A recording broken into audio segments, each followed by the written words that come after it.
A lot of Israeli leaders say they're out expecting either to wipe out Hamas or expect Hamas to surrender. What are the chances of Hamas surrendering?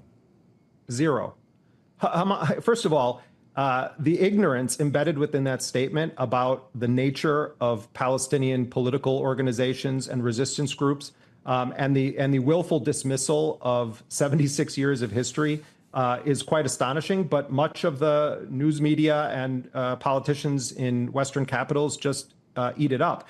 Look, Hamas is not a foreign antibody that was injected into Palestine. It is an indigenous group made up of people whose entire lives were lived in a concentration camp. Yahya Sinwar, the former political leader of Hamas and widely seen as one of the three masterminds of the October 7th operations, attacks against Israel in 2023, grew up in the Khan Yunis refugee camp. You could draw a biography of him that is dotted by Israeli oppression, assassination, occupation, invasion, so-called mowing the lawn operations. This is true of much of the political leadership of Hamas. This is true of the entirety of the Qassam brigades, the armed wing of Hamas. This is true of the local Palestinian Islamic Jihad forces and Soraya al-Quds.